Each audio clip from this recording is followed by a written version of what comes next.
తెలంగాణ కాంగ్రెస్ వ్యవహారాల ఇన్ఛార్జ్ మీనాక్షి నటరాజన్ తొలిసారిగా తెలంగాణకు వచ్చారు.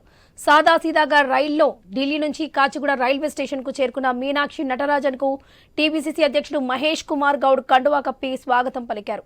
మధ్యాహ్నం గాంధీభవన్లో జరిగే టీపీసీసీ విస్తృత స్థాయి సమావేశానికి మీనాక్షి నటరాజన్ హాజరు కానున్నారు. సీఎం రేవంత్ రెడ్డితో పాటు మంత్రులు, ఎంపీలు, ఎమ్మెల్యేలు కూడా ఈ సమావేశంలో పాల్గొంటారు. ఇన్ఛార్జ్ హోదాలో తొలిసారి ఈ సమావేశానికి హాజరవుతున్న మీనాక్షి నటరాజన్ ఏం మాట్లాడుతారన్నది ఆసక్తి నెలకొంది. అనంతరం దిల్కుష్ అతిథి గృహంలో మీనాక్షి నటరాజన్ను తెలంగాణ సీఎం రేవంత్ రెడ్డి మర్యాదపూర్వకంగా కలిశారు.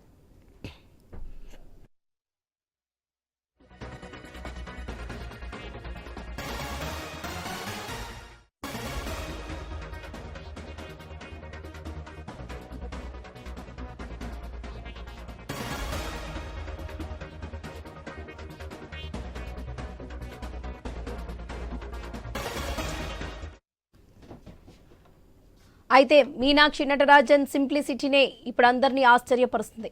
హంగు ఆర్భాటాలకు తాను దూరమని చెప్పినట్టుగానే మీనాక్షి నటరాజన్ సాధారణ రీతిలో హైదరాబాద్ రావడం ఆసక్తిగా మారింది. ఢిల్లీ దూతగా వస్తున్న మీనాక్షి నటరాజన్ ఫ్లైట్లో కాకుండా రైల్లో రావడం, తన లగేజ్ బ్యాగ్ను తనే మోసుకుంటూ తనకు స్వాగతం పలికేందుకు వచ్చిన నేతలతో ముచ్చటించడం అందరినీ ఆశ్చర్యంలో ముంచెత్తింది. ఈ విషయానికి సంబంధించి మరిన్ని అప్డేట్స్ మా స్పెషల్ కరెస్పాండెంట్ సునీల్ అందిస్తారు. సునీల్, చెప్పండి.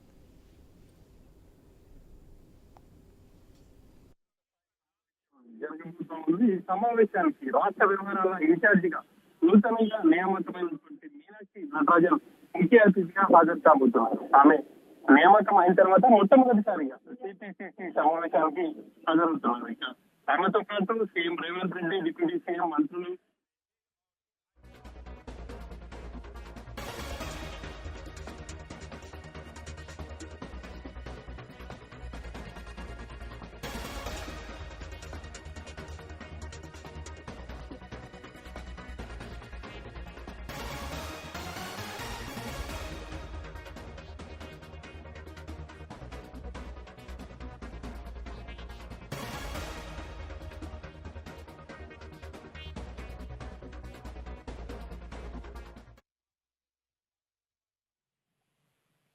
మధ్యాహ్నం 2 గంటలకు సమావేశం ప్రారంభం కాబోతోంది. సమావేశంలో పార్టీ శ్రేణులకు ఆమె దిశానిర్దేశం చేయబోతున్నారు. ఇక మీనాక్షి నటరాజన్ హాజరవుతున్నటువంటి మొట్టమొదటి సమావేశం కావడంతో సమావేశానికి వచ్చే నేతలు ఎవరు కూడా ఇటు శాలువాలు కావచ్చు, బొకేలు ఏవి కూడా తీసుకురావద్దు అని చెప్పేసి ఇప్పటికే పార్టీ నేతలకు టీపీసీసీ ఆదేశాలు ఇచ్చారు.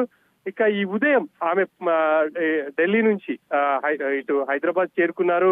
రైల్వే స్టేషన్ లో టీపీసీసీ అధ్యక్షుడితో పాటు మరికొద్ది మంది నేతలు ఆమెకు స్వాగతం పలికారు. నేరుగా రైల్వే స్టేషన్ కి దిల్కుష గెస్ట్ హౌస్ కి చేరుకున్నారు. గెస్ట్ హౌస్ కి చేరుకున్న తర్వాత సీఎం రేవంత్ రెడ్డితో పాటు మంత్రులు పొన్నం ప్రభాకర్, కొండా సురేఖ, మరికొంతమంది నేతలు ఆమెని దిల్కుష గెస్ట్ హౌస్ లో మర్యాద పూర్వకంగా కలిశారు. మరి కాసేపట్లోనే ఆమె దిల్కుష గెస్ట్ హౌస్ నుంచి గాంధీ భవన్ కి రాబోతున్నారు. ఇప్పటికే పార్టీ నేతలు ఒక్కొక్కరు గాంధీ భవన్ కు చేరుకుంటున్నారు. ఇక ఈ రోజు సమావేశంలో ప్రధానంగా రాష్ట్రంలో కావచ్చు, దేశంలో రాజకీయ పరిస్థితులు ఎలా ఉన్నాయనేది చర్చించబోతున్నారు. ప్రధానంగా రాష్ట్రంలో బీఆర్ఎస్ పార్టీ పని అయిపోయింది. ఇక రానున్న రోజుల్లో బీజేపీతో మనకు పోటీ అని చెప్పేసి కూడా కాంగ్రెస్ పార్టీ నేతలు ఇప్పటికే చెప్తూ వస్తున్నారు. ఆ మేరకు పార్టీ శ్రేణులకు ఆమె పలు సూచనలు చేసే అవకాశాలు అయితే కనిపిస్తున్నాయి. ప్రధానంగా క్షేత్రస్థాయిలో ప్రభుత్వ సంక్షేమ కార్యక్రమాలను ఎలా ముందుకు తీసుకువెళ్ళాలి, రాబోయే ఎన్నికలను ఎలా ఎదుర్కోవాలి, స్థానిక సంస్థల్లో కావచ్చు, అదేవిధంగా మిగతా అన్ని అంశాల్లో పార్టీ శ్రేణులను ధీటుగా తీర్చిదిద్దడమే తన ముందున్న లక్ష్యంగా ఆమె పార్టీ నేతలందరికీ కూడా కీలక సూచనలు చేసే అవకాశాలు అయితే కనిపిస్తా ఉన్నాయి. గతంలో ఏఐసీసీ ఇన్ఛార్జీలు ఎవరు వచ్చినా కొంత హంగు ఆర్భాటాలు కనిపించే గాంధీ భవన్ లో కావచ్చు, వాళ్ళు ఫ్లైట్ లో వచ్చిన సందర్భంలో ఎయిర్పోర్ట్ లో పార్టీ నేతలు వెళ్లి వాళ్ళని కలుసుకోవడం. ప్రస్తుతం అటువంటి వాటి అన్నిటికీ కూడా ఆమె తాను దూరం అని చెప్పేసి చెప్తున్నారు. అందులో భాగంగానే ఈ రోజు ఆమె రాష్ట్రానికి వచ్చిన సందర్భంలో పార్టీ నేతలు కలిసిన సందర్భంలో వ్యవహరించిన తీరు కూడా చూస్తుంటే పార్టీ శ్రేణులకు ఖచ్చితంగా ఎవరైనా తనని నేరుగా కలవచ్చు అన్న డైరెక్షన్స్ కావచ్చు, లేకపోతే ఇండికేషన్స్ ఆమె ఇస్తుంది అనేది మనం స్పష్టంగా చెప్పుకోవాలి. ఇక రాబోయే రోజుల్లో ఆమె పార్టీ నేతలు అందరినీ కూడా కలిసే అవకాశం ఉంది. వివిధ జిల్లాల్లో పార్టీ పరిస్థితులు ఏంటి, రాబోయే రోజుల్లో ఎలా ముందుకు వెళ్ళాలి, మనకు ముందున్నటువంటి కార్యాచరణ ఏంటి, ఇట్లా అన్ని అంశాలను కూడా ఆమె పార్టీ ఈ శ్రేణులకు కావచ్చు, లేకపోతే తను ఇన్ఛార్జిగా ఇక్కడికి వచ్చిన సందర్భంగా పార్టీ శ్రేణులకు ఏం చెప్పదలుచుకుంది అనేది కూడా ఈ రోజు సమావేశంలో ఆమె వివరించే అవకాశాలు అయితే కనిపిస్తున్నాయి. ఒక విధంగా చెప్పాలంటే గతంలో జరుగుతున్నటువంటి సమావేశానికి ఈ రోజు జరుగుతున్నటువంటి సమావేశానికి కొంత తేడా అయితే కనిపిస్తుంది అని చెప్పేసి కూడా పార్టీ నేతలు స్పష్టం చేస్తున్నారు. ఇంకా మీనాక్షి నటరాజన్ ఆమె NSUA నుంచి తన ప్రస్థానాన్ని ప్రారంభించింది.